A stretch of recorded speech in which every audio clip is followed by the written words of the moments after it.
ದಿಢೀರನೆ ನಟ ದರ್ಶನ್ ಹುಟ್ಟುಹಬ್ಬದಿಂದೇ ಪೊಲೀಸ್ ಏಟು ತಿಂದ ದರ್ಶನ್ ಅಭಿಮಾನಿ, ಎಲ್ಲರೂ ಶಾಕ್. ತಪ್ಪದೆ ನೋಡಿ.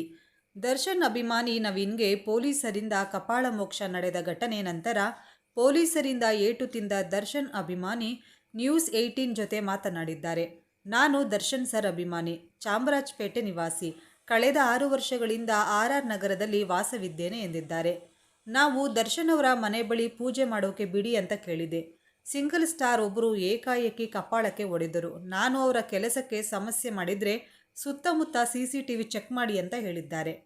ನಾನು ಕುಡಿದಿದ್ದೇನೆ ಅಂತ ಹೇಳ್ತಾರೆ. ನಾನು ಕುಡಿದಿಲ್ಲ, ನಾನು ಕಾನೂನು ಹೋರಾಟ ಮಾಡ್ತಿದ್ದೆ. ಆದರೆ ದರ್ಶನ್ ಸರ್ಗೆ ಕೆಟ್ಟ ಹೆಸರು ಅಂತ ಸುಮ್ಮನಿದ್ದೇನೆ ಎಂದಿದ್ದಾರೆ. ನಟ ದರ್ಶನ್ ಅವರಿಗೆ ಇಂದು ಹುಟ್ಟಿದ ಹಬ್ಬದ ಸಂಭ್ರಮ.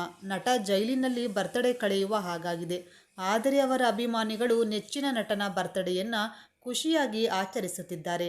ಇನ್ನು ಹೀಗಿರುವಾಗ ಕೆಲವು ಅಭಿಮಾನಿಗಳು ನಟನ ಮನೆ ಮುಂದೆ ಹುಚ್ಚಾಟ ತೋರಿಸಿದ್ದಾರೆ. ದರ್ಶನ್ ನಿವಾಸದ ಬಳಿ ಅಭಿಮಾನಿಯ ಹುಚ್ಚಾಟ ನಡೆದಿದ್ದು, ಪೊಲೀಸ್ ಮಾತು ಕೇಳದ ಅಭಿಮಾನಿಗೆ ಕಪಾಳ ಮೋಕ್ಷ ಮಾಡಲಾಗಿದೆ.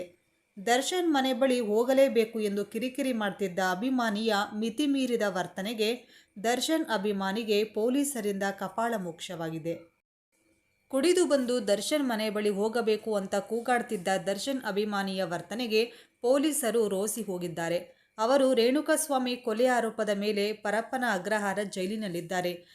ಆದರೆ ಅವರ ಅಭಿಮಾನಿಗಳು ನೆಚ್ಚಿನ ನಟನ ಬರ್ತ್ಡೇಯನ್ನು ಖುಷಿಯಾಗಿ ಆಚರಿಸುತ್ತಿದ್ದಾರೆ. ಇನ್ನು ಹೀಗಿರುವಾಗ ಕೆಲವು ಅಭಿಮಾನಿಗಳು ನಟನ ಮನೆ ಮುಂದೆ ಹುಚ್ಚಾಟ ತೋರಿಸಿದ್ದಾರೆ. ದರ್ಶನ್ ನಿವಾಸದ ಬಳಿ ಅಭಿಮಾನಿಯ ಹುಚ್ಚಾಟ ನಡೆದಿದ್ದು, ಪೊಲೀಸ್ ಮಾತು ಕೇಳದ ಅಭಿಮಾನಿಗೆ ಕಪಾಳ ಮೋಕ್ಷ ಮಾಡಲಾಗಿದೆ.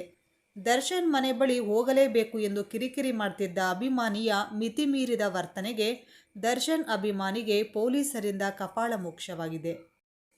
ಕುಡಿದು ಬಂದು ದರ್ಶನ್ ಮನೆ ಬಳಿ ಹೋಗಬೇಕು ಅಂತ ಕೂಗಾಡ್ತಿದ್ದ ದರ್ಶನ್ ಅಭಿಮಾನಿಯ ವರ್ತನೆಗೆ ಪೊಲೀಸರು ರೋಸಿ ಹೋಗಿದ್ದಾರೆ. ಅವರು